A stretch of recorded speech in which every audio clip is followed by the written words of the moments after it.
Hi people, it's me, Anja. My pronouns are she and her, and welcome back to my channel for a new recent reads video. The first book on this list is called Ever Since. This story is a YA contemporary, and there's a huge trigger warning on this book for sexual assault because it follows a young main character who's navigating the after effects of her own trauma when she discovers that somebody close to her is also being mistreated and abused the same way or in a similar way that she was when she was that age. I don't know if that makes any sense at all, but basically this book is so good. I really enjoyed it. Typically whenever I start books with these huge trigger warnings on it, I'm always a little hesitant to read them because oftentimes the topic talked about tends to be too emotionally overwhelming for me, so I don't have the emotional bandwidth to navigate reading it, if that makes any sense. But with this book, I was able to separate myself from it in a sense where, first of all, the writing was so lyrical and absolutely so pretty and so beautiful. The characters were all so well developed and so distinct. Literally, this book is so good and it's so underrated. The romance was so well paced and it felt so natural and so authentic. The friendships were awesome. Everything about the story is so well done and so good. So anyway, with all that said, I rated this book 4 out of 5 stars. And with that said, I would definitely highly recommend it. It's so hot out here today, by the way, so I apologize in advance for all these lighting changes. But anyway, the next book on this list is called Something More. This story is another YA contemporary that follows a Palestinian Canadian main character as she is navigating her new autism diagnosis while also navigating her freshman year of high school. This story, it was good and it was great, and I enjoyed especially the autism representation. As an autistic main character myself, I felt so seen by the main character. However, aside from that great disability representation and the great POC representation, I didn't really care for many other elements of the story, for example, the romance. I didn't really care for the romance or the friendships or anything like that. Everything felt great and it was awesome, especially in the ways in which the main character navigated the world.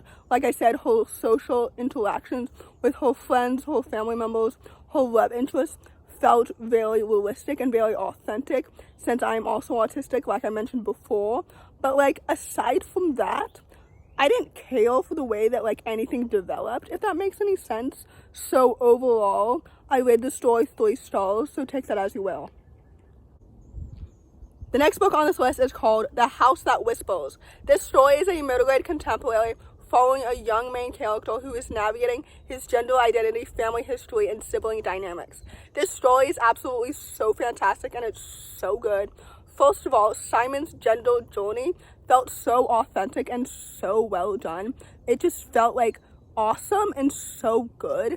This author is so unbelievably talented, and I will gladly read whatever they write next. I had such high expectations for this book because their last book was so good, and this book was just phenomenal and it was so emotional, and I rated it 5 out of 5 stars because I absolutely loved it so much. The sibling dynamics felt so authentic and so well done. The plot was so well paced and so intriguing. The mystery within the ghosts felt so awesome and so amazing. This book is so good. I was crying because I felt it so much. Simon is such a wonderful, well-developed character, and I love him literally so much. So anyway, all that to say, I rated the story 5 out of 5 stars because I loved it so much. The queer representation was spot on and top notch. So anyway, with all that said, I would definitely highly recommend it. The next book on this list is called The Faint of Heart. This story is a YA dystopian graphic novel that follows a young girl in a town where she's the only one with a heart, and she must decide whether or not she wants to keep it. I don't know if that makes any sense at all, but basically the story is absolutely so fantastic and it's so good. First of all, the world building was so intriguing and absolutely so interesting, and it made so much sense. The illustrations were so pretty and so well done, and they looked like they were literally hand drawn. You know when you're watching a 2D animated movie and each slide looks like they're hand drawn? that's how it felt when I was reading this book. I don't know if that makes any sense because obviously they were hand-drawn, but like they just looked so cool and so well done, and not like a CGI like digital art piece. I don't know if that makes any sense, but basically this book was so good. The characters were so well developed and so distinct. The friendships were so lovely and so wonderful. The family dynamics made so much sense and they were so authentic. The art was so pretty, and I just really enjoyed this book from the beginning to the end. This book is so good and I really liked it. So with that said, I rated this book 4 out of 5 stars, and with that said, I would definitely highly recommend it. The last book on this list, and certainly not the least, is called Shakti. If I've mispronounced that, please let me know. This story is a middle-grade urban fantasy graphic novel following a young Indian American main character who is a witch and must save her new town. This story is absolutely so fantastic and it's so good. First of all, the illustrations were so pretty and absolutely so vibrant and so stunning. And so was the story. The plot was so intriguing and so engaging. The family dynamics were so awesome and so well done.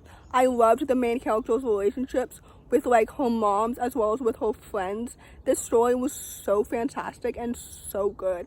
The plot was so engaging and so intriguing. Like I said, the friendships were so lovely and so wonderful. The magic made so much sense, and I love it so much because literally it made the illustrations so much more vibrant and more stunning than they already were. I don't know if that makes any sense at all, but basically overall, this book was so good and I really enjoyed how immersive it was. So overall, I rated this book 4 out of 5 stars, and with that said, I would definitely highly recommend it. So in conclusion, I'm very grateful to say that I have read more in June lately than I was expecting to. So in conclusion, if you enjoyed this video, please don't hesitate to give it a big thumbs up. Comment down below the magnet emoji if you made it all the way to the end of the video. Thanks for watching. Subscribe to my channel if you're new, and I'll see you in my next video. Bye!